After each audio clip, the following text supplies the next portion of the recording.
औरंगजेब की जो rigid policies थी वो कौन कौन सी पॉलिसीज हो सकती हैं? नंबर एक, औरंगजेब ने जिजिया को री इम्पोज किया। जिजिया एक ऐसा किस्म का टैक्स है जो कि सिर्फ नॉन मुस्लिम से लिया जाता है। नॉन मुस्लिम्स में भी जो इन्फिडल्स हैं उनसे, उनकी प्रोटेक्शन के लिए, अगर हुकूमत इस्लामी है तो उनको प्रोटेक्शन के लिए उनसे एक टैक्स लिया जाता है जिसको जिजिया टैक्स कहा जाता है। जो पहले के रूलर जो दिल्ली सल्तनत के थे उन्होंने तो इम्पोज किया हुआ था, लेकिन उसके बाद फिर मुगल्स ने उसको ख़त्म कर दिया। लेकिन मुगल्स में औरंगज़ेब चूँकि ऑर्थोडॉक्स सुन्नी मुस्लिम्स थे तो उनकी ऑर्थोडॉक्स पॉलिसीज़ की वजह से जो हिंदूज थे वो उनके ख़िलाफ़ नाला थे। एक तो उन्होंने जिजिया इम्पोज किया उनके ऊपर, एक ऐसा टैक्स जो कि मुसलमान रियासत लेती है नॉन मुस्लिम से कि उनकी प्रोटेक्शन की जाएगी। और दूसरे नंबर पर औरंगज़ेब ने हिंदू जो मराठास थे उनके लिए एक लंबी वॉर लड़ी दक्कन में जाके। दक्कन जो कि इंडिया का जो लूप बनता है नीचे की तरफ, तो वहाँ पर जाके उन्होंने लंबी एक वॉर लड़ी। तो 20 साल से ज़्यादा का अरसा वो दक्कन में रहे और मराठास के ख़िलाफ़ एक कैंपेन में शरीक हुए। और मराठास के ख़िलाफ़ लड़ते हुए मराठास उनके ख़िलाफ़ गुरीला वॉर लड़ रहे थे। तो फिर उसके बाद सिखों के उन्होंने एक जो थे गुरु, उनको भी कत्ल करवा दिया। उन पे इल्ज़ाम था कि वो मुसलमानों को ज़बरदस्ती सिख बना रहे हैं, जिसकी वजह से सिख भी उनके ख़िलाफ़ हो गए। फिर उसके बाद बहुत सारे जो मुस्लिम्स थे, मुस्लिम जो शिया मुस्लिम्स थे दक्कन में रहने वाले, वो भी औरंगज़ेब की पॉलिसी के ख़िलाफ़ थे, वो ऑर्थोडॉक्स सुन्नी मुस्लिम थे। तो बहुत सारी रीज़न्स हैं जिसकी वजह से हम कह सकते हैं, लेकिन दिस इज़ सब्सिडियरी रीज़न्स। अगर देखा जाए तो औरंगज़ेब के कोर्ट में एक बहुत बड़ी तादाद ईरानी शियास की मौजूद थी जो मिनिस्टेरियल डेजिग्नेशंस के ऊपर काम कर रहे थे। और फिर औरंगज़ेब की जो फ़ौज है उसमें एक बहुत बड़ा हिस्सा हिंदूज़ का था जो कि मुसलमानों के लिए फतूहात करते थे। तो जो उनकी मराठास के ख़िलाफ़ लड़ाई थी या फिर सिखों के ख़िलाफ़ लड़ाई थी, वो प्योरली पॉलिटिकल थी, रिलीजियस नहीं थी। लेकिन बहरहाल अब बाद में आने वाले जो लोग हैं फिर उसको रिलीजन का रंग देते हैं। तो एक छोटी सी सब्सिडियरी रीजन उसको लिख सकते हो, Aurangzeb rigid policy. Futile Wars, एक तो फ्यूटाइल वॉर मैंने आपको बताई जो कि औरंगजेब ने लड़ी दक्कन में मराठास के खिलाफ। अब मराठास जो थे वो जिस ज़माने में औरंगजेब उनके खिलाफ वॉर लड़े थे उस ज़माने में तो ठीक है, उनको काबू पा लिया। जैसे ही औरंगजेब फौत हुए और मराठा एक बहुत बड़ी ताकत बन गई और को तकरीबन 50-60 सालों में मराठास ने दिल्ली को घेर लिया। यानी एक फ्यूटाइल वॉर थी। और फिर उस वॉर के नतीजे में दिल्ली से औरंगजेब मराठा जो कि कितने 100 किलोमीटर दूर है वहां पे रहे, मराठा के इलाकों में दक्कन में को 20 साल से ज़्यादा अरसा, जिससे दिल्ली के हालात और उसकी गवर्नेंस के ऊपर भी इम्पैक्ट पड़ सकता था। तो ये एक फ्यूटाइल वॉर थी। फिर चूंकि मुगल्स आए थे सेंट्रल एशियन स्टेट से, जो बाबर था उसको सेंट्रल एशियन स्टेट से निकाला था उसके कजन्स ने, तो वहां से आया था। तो इसलिए जो मुगल्स आगे आने वाले लोग थे उनका ये शौक था कि सेंट्रल एशियन स्टेट्स को दोबारा से फतह किया जाए। और सेंट्रल एशियन स्टेट्स की जो टरेन है वो माउंटेनस है, अफगानिस्तान जैसी माउंटेनस ट्रेचरस किस्म की ट्रेन है, उसको फतह करना इतना आसान काम नहीं था। लेकिन उसके ऊपर फ्यूटाइल वॉर्स लड़ी गई और दो बहुत बड़ी वॉर्स लड़ी गई अपने पीक के ज़माने, जब मुगल्स अपनी पीक के ऊपर एक सिविलाइजेशन थी और बहुत पैसा था। और कहा जाता है इन दो वॉर्स की वजह से मुगल्स का ख़जाना खाली हो गया। शाहजहां के ज़माने में 3 ऐसे एक्ट हुए हैं जिसकी वजह से मुगल्स का ख़जाना खाली हो गया। एक एक्ट उसने ताजमहल और ऐसी बिल्डिंग्स बनाई, दूसरा एक्ट जो है उसने ऐसी फ्यूटाइल वॉर लड़ी सेंट्रल एशियन स्टेट्स को कब्जे में करने के लिए। पहले अपने बड़े बेटे दाराशिकोह को भेजा, फिर उसके बाद औरंगजेब को भेजा। दोनों कैंपेन्स बुरे तरीके से नाकाम हो गई क्योंकि माउंटेन्स ही क्रॉस नहीं कर पाए और उस पर ढेरों पैसा लगा। और फिर उसके बाद मुगल्स ने कभी उसकी तरफ देखने की कोशिश नहीं की, लेकिन ये फ्यूटाइल वॉर थी। फिर फॉरेन इन्वेजन्स, फॉरेन इन्वेजन्स तो खैर एक सब्सिडियरी रीजन इस वजह से बनती है कि जब भी कोई मुल्क गरीब हो जाए, गरीब नहीं बल्कि आप समझें कि अमीर है, एक मुल्क बड़ा अमीर है, उसके पास बड़ा पैसा है, सोना है, तो अचानक ही उस मुल्क के जो या उस घर के जो लोग हैं वो कमज़ोर हो जाएं, उनके पास इतनी ताकत ना रहे घर को संभालने के लिए, घर खाली हो जाए, आपस में लड़ना शुरू कर दें, और तो फिर क्या होगा? फिर आसपास के सारे गरीब लोग जो हैं वो उस पर टूट पड़ेंगे। इसी तरीके से हिंदुस्तान बहुत अमीर मुल्क था, तो जब करके बड़े जो मुगल्स थे वो बहुत कमज़ोर हो गए, वो संभाल नहीं सकते थे, तो फिर हमले तो होने ही होने थे। तो हमले हुए भी, जैसे मैंने आपको बताया कि ईस्ट इंडिया कंपनी तो पहले से बैठी हुई थी, उसने बाहर से हमला नहीं किया, लेकिन ये है कि वो अंदर से उसने सारी जो डिप्लोमेसी के ज़रिए से जो इंटरनल पॉलिटिक्स है उसको मनूवर किया, और उसके साथ खुद भी कैंपेन्स में हिस्सा लिया। लेकिन फॉरेन इन्वेजन जैसे पर्शिया से हमले हुए, पर्शिया से नादिर शाह आया 18वीं सदी के शुरू में, जब औरंगज़ेब फौत हो गया, उसके बच्चे अहमद शाह रंगीला वगैरह हुकूमत कर रहे थे, और बड़ी बेजारी सी पूरी सल्तनत के अंदर, गवर्नेंस लेवल बहुत नीचे था, हुकूमत कमज़ोर हो चुकी थी। तो वहाँ से फिर नादिर शाह आया, उसने हमला किया दिल्ली पर, कत्लेआम किया, और बहुत सारा सोना और तिजोरियाँ लूट के तो वापस ले गया, गरीब कर गया मुग़लों को। ना सिर्फ मुग़लों को गरीब कर गया, बल्कि ईस्ट इंडिया कंपनी और बाकियों को भी ये मैसेज दे गया कि इनके पास कख भी नहीं है, तुम लोग इनको बड़ी आसानी से रगेद भी सकते हो। एक मैसेज दे गया उनको, और उसके बाद फिर उन्होंने माफ़ी नहीं दी है। कभी भी अगर आप एक अपने दुश्मन को माफ़ कर दो तो हिस्ट्री आपको माफ़ नहीं करती है। जब वो वीक हो तो आप उस पर तरस खाना शुरू कर दो, वीक हो गया, नहीं यार अब नहीं, नहीं, फिर हिस्ट्री आपको नहीं माफ़ करती है। तो उस वक़्त वो वीक हो गए मुगल्स। तो फिर उसके बाद दोबारा उसका एक जनरल अहमद शाह दुरानी आया, उसने हमला किया, और हमला करके उसने बाकी रही सही कसर और मुग़लों की जो गैरत थी उसको अपने साथ ले गया। तो इस तरीके से जैसे कोहे नूर का हीरे की बात करती हैं, तो नादिर शाह अपने साथ ले गया था। एक पीकॉक थ्रोन बनाया था शाहजहां ने, जब पीक के ऊपर थी मुगल सिविलाइजेशन, कुटे हुए सोने के साथ, गुंदे हुए सोने के साथ, जिसके बहुत सारे स्टेप्स थे, बहुत बड़ा स्टेज की तरह था, जैसे कि कोई बड़ा पड़ा होता है ना स्टेज, किसी स्टेडियम में स्टेज पड़े होते हैं बड़े बड़े, जिसके स्टेप्स होते हैं, सबसे टॉप के ऊपर शाहजहां टंगा होता था, उसके निचले स्टेप्स के ऊपर उसके पहले वाले शहजादे, फिर दूसरे वाले शहजादे, फिर तीसरे वाले शहजादे, और इस तरीके से वो सोने का सारा बना हुआ था, पीकॉक थ्रोन, ऊपर उसके मोर की तरह वो लगा हुआ था, वो सारा ले गया अपने साथ। फॉरेन इन्वेजन्स ने रही सही कसर जो है मुगलों की वो ख़त्म कर दी। तो यहाँ तक तो हमने कर दिया 80। अब ज़ाहिर डिक्लाइन तो हो गया मुगल्स का। पहले मैं हमने बात की थी किसकी, कि इस्टेब्लिशमेंट मुस्लिम सोसाइटी पे डिक्लाइन हो गया। डिक्लाइन के बाद ये मेजर क्वेश्चन आता है आपके सीएसएस में कि what were the reasons for the decline of the Mughals, what were the reasons the decline of Muslims या मुस्लिम रूल।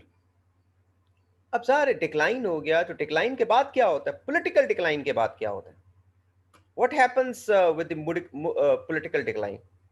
पॉलिटिकल डिक्लाइन के साथ मॉरल डीजनरेशन भी आती है। पॉलिटिकल डिक्लाइन के साथ क्या आता है, मॉरल डीजनरेशन आती है। और जो मॉरल डीजनरेशन होती है वो कैसे पता चलती है कि किसी भी कौम में इखलाकी इकदार नीचे से नीचे आने स्टार्ट हुए हैं, वो उनमें देखा जाता है कितनी यूनिटी है, कितना सेल्फ डिसिप्लिन है। तो जब मुसलमानों की सोसाइटी इस तरीके से पोलिटिकली डिक्लाइन की तरफ जा रही थी 18वीं सदी में, यानी 1707 में शायद फौत हुआ है औरंगजेब, और उसके बाद से लेकर 18वां, यानी 1700 से लेकर 1799, 18वीं सदी सदी कहलाती है। 18वीं सदी में बड़ी तेजी से मुसलमानों का डिक्लाइन स्टार्ट था, और डिक्लाइन के साथ में मॉरल डेप्रिविटी ये भी एक्सपोज होना चाहिए, क्योंकि पॉलिटिकल रूल जब आपका होता है तो आप इकोनॉमिकली पावरफुल होते हो, लेकिन जब वो पॉलिटिकल रूल खत्म हो जाता है तो उसके साथ इकोनॉमिकली भी आप हल्के पड़ जाते हो। तो जब इकोनॉमिकली हल्के पड़ते हो तो भूख आनी स्टार्ट हो जाती है, और भूख से सारी मॉरल डेप्रिविटी स्टार्ट होती है। जैसे इस्लाम में भी है, नबी करीम सल्लल्लाहु अलैहि वसल्लम ने कहा कि भूखा आदमी कुफर की तरफ भी जा सकता है। गुर्बत आपको कुफर की तरफ भी लेगा। भूखा पेट बड़ी खौफनाक चीज होती है। भूखा शेर बड़ा खौफनाक होता है। भूखा शेर क्या, भूखी बिल्ली बड़ी खौफनाक होती है।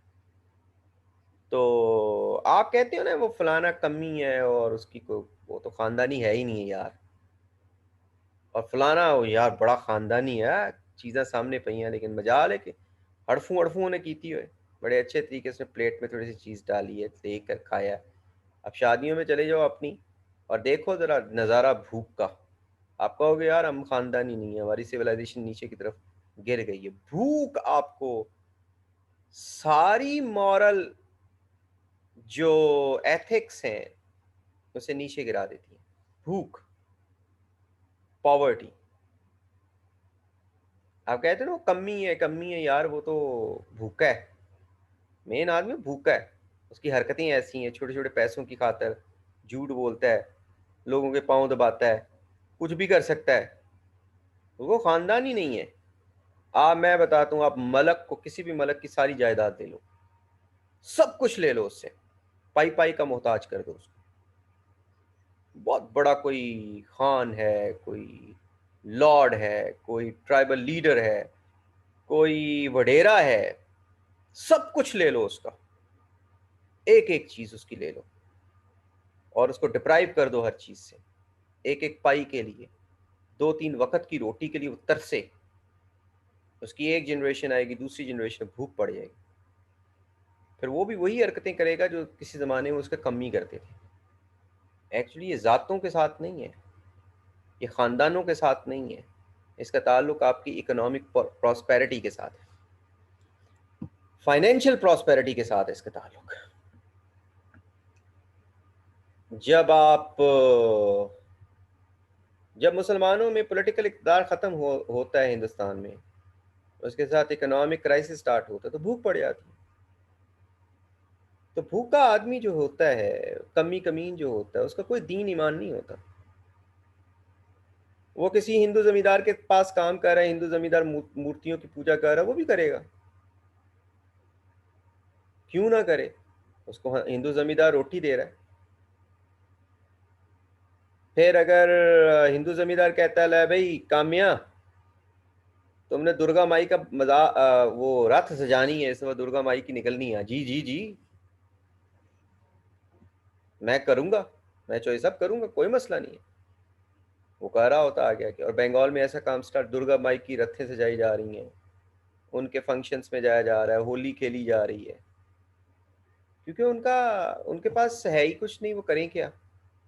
तो इसी तरीके से जब पॉलिटिकल डिक्लाइन होता है तो साथ में दूसरा जो चीज़ है वो इकोनॉमिक डिक्लाइन स्टार्ट होता है। इकोनॉमिक डिक्लाइन से भूख पड़नी स्टार्ट हो जाती है। जब भूख पड़ती है ना तो फड़ दो हो जाती है।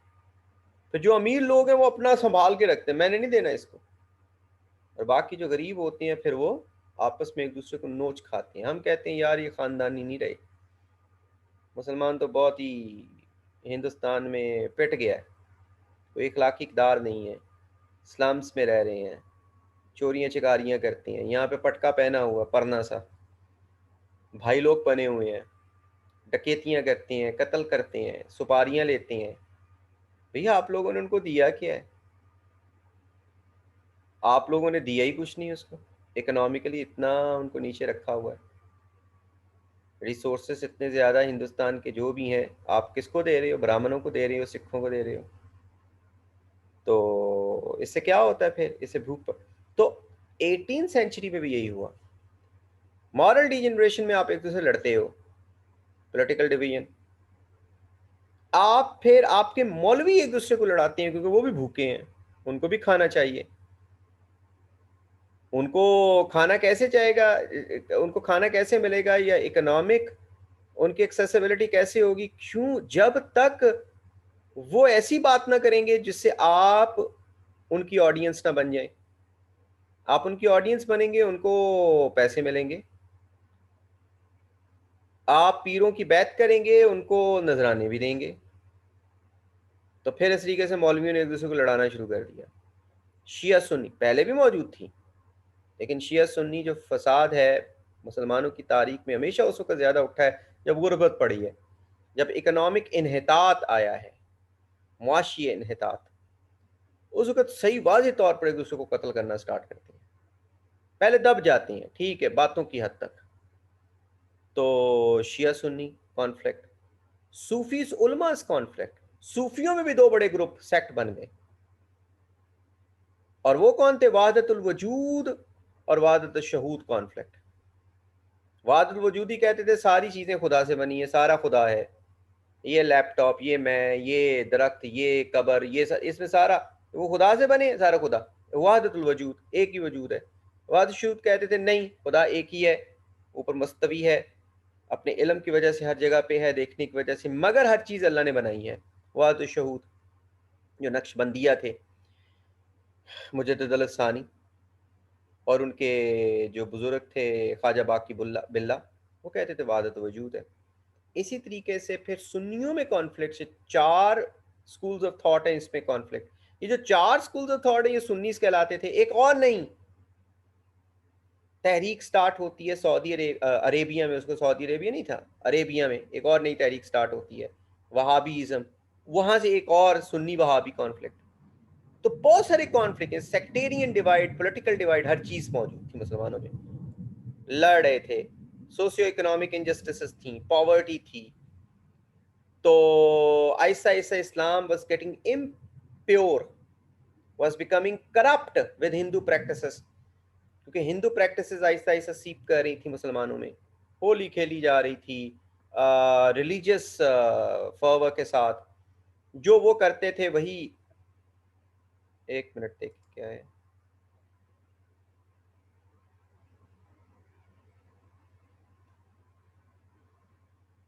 तो अच्छा यार, कोई अगर तो सही चीज़ हो तो फिर कमेंट दें, ऐसे खामखा कमेंट्स ना दिया करें बीच में ना, चैट चैट के अंदर।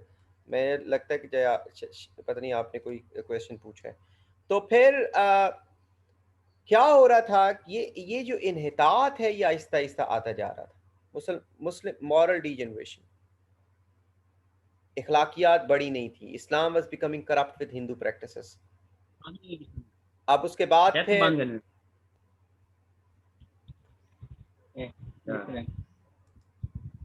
अपने यार म्यूट करो।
Excuse me sir.